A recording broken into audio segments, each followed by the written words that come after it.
Alors, après avoir défini votre concept et votre pourquoi, voyons ensemble la ligne du temps du projet. D'accord? Donc, je trouve ça important de vous donner un petit peu la grosse image de comment est-ce que votre petite idée d'ouvrir une salle de fitness ici va se dérouler dans les grands postes. D'accord? Donc, voyons-les ensemble rapidement pour que vous ayez un peu plus d'informations.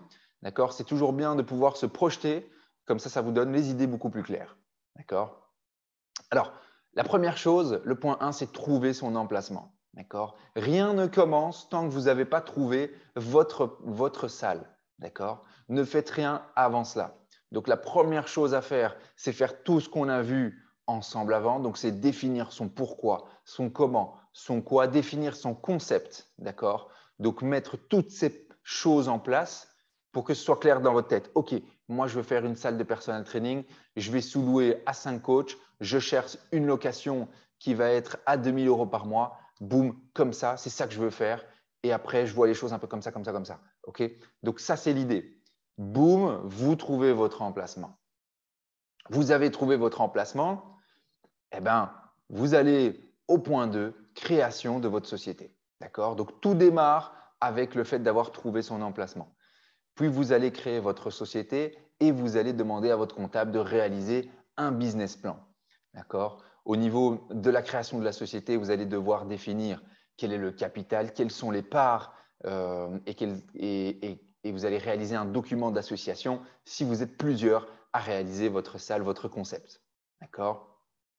Alors, un business plan va être hyper important, d'accord? Ainsi que la définition du capital. Donc, ce n'est pas des choses qu'il faut faire à la légère. Il faut vraiment être bien conseillé.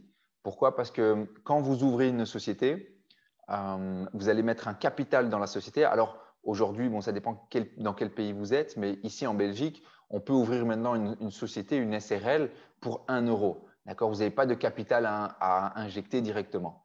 Alors, effectivement, on peut le faire.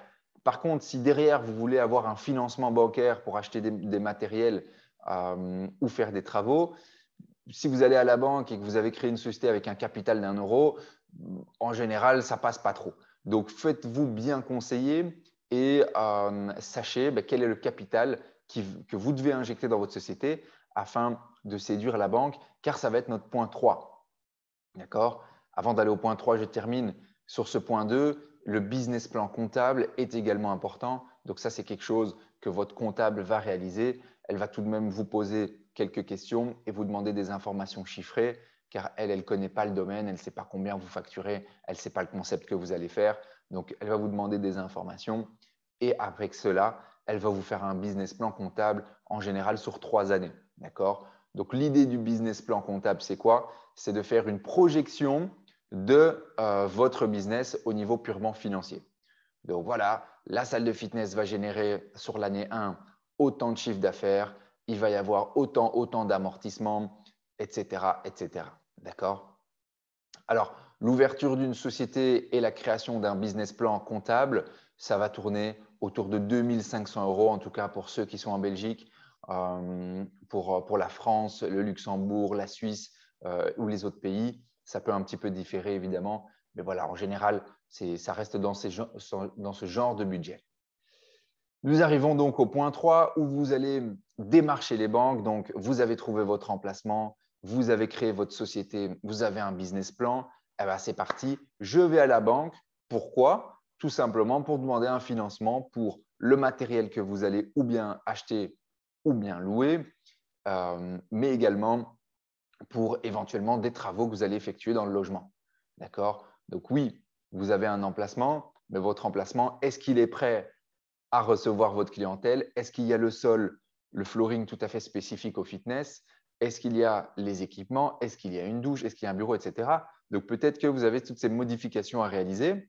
D'accord? Vous avez peut-être déjà été voir un entrepreneur et vous êtes renseigné au niveau du matériel, quel est le budget que vous avez besoin.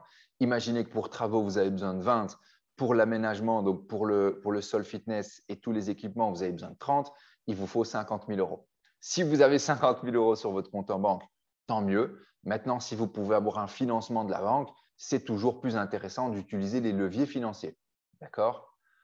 Quand vous allez démarcher la banque, il vous faudra quoi? votre business plan comptable, d'accord, mais également une lettre de motivation. D'accord, une lettre de motivation, c'est tout simplement un document dans lequel vous expliquez vous-même la viabilité de votre concept, vos skills, vous défendez votre projet. D'accord, donc il y a les chiffres avec le business plan comptable, mais il y a également tout ce qui est plus expertise, sentiment que vous devez transmettre dans cette lettre de motivation. Et alors, petit bonus pour vous, je vous mettrai un exemple en bonus ici dans la formation d'une lettre de motivation. Vous pourrez reprendre la plupart des informations dans cette lettre exemple qui sera téléchargeable en PDF sans doute.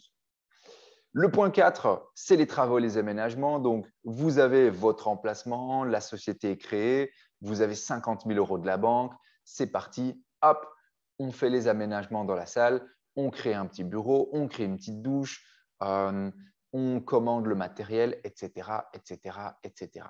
C'est un poste important. Les entrepreneurs, on les connaît, c'est des petits filous. Il faut faire des suivis, d'accord. Il faut faire plusieurs devis pour être certain. Et ça, c'est ce qui concerne les travaux. En ce qui concerne l'aménagement, donc c'est-à-dire la commande de votre matériel et autres, mais donc là, on le verra un peu plus tard, mais effectivement, ou bien vous achetez votre matériel, d'accord, ou bien vous le louez. C'est à vous de voir. Ça dépend également un peu de vos finances. Si vous n'avez pas eu de crédit, ben évidemment, là, il va falloir peut-être plus louer le matériel. Et évidemment, on va faire un calcul de charge un peu après. Il faudra l'incorporer dans ces charges fixes pour faire un petit plan financier personnel. Alors, le point 5, c'est réaliser le marketing et la communication. Donc, imaginez que votre salle, elle est en train de se construire. Qu'est-ce que vous allez faire? Vous devez mettre en place de la communication, du marketing pour que pendant cette phase, et ça, on le verra plus tard dans la formation, vous réalisez déjà des préventes. D'accord? Vous êtes déjà dans votre business, vous êtes déjà gérant d'une salle de fitness. D'accord? Il faut déjà prévoir les préventes et réaliser déjà des ventes à des personnes. Donc, vous mettez une banderole sur la grosse vitre de votre salle. Coming soon, bientôt salle de fitness ici, votre site internet est déjà ouvert, réseaux sociaux, etc. aussi. Du coup, ce qui vous permet déjà pendant ces travaux et d'aménagement et autres, de vous faire connaître, d'avoir de la visibilité et déjà de vendre. On le verra un peu plus tard.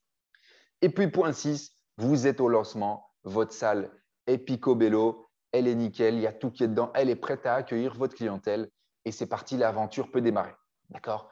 Donc, voici un petit peu les 6 postes, les 6 grands postes par lesquels vous allez passer dans le but d'ouvrir votre salle de fitness. D'accord? Merci à tous d'avoir suivi cette slide. J'espère que vous êtes prêts pour la suite qui s'annonce encore plus attractive.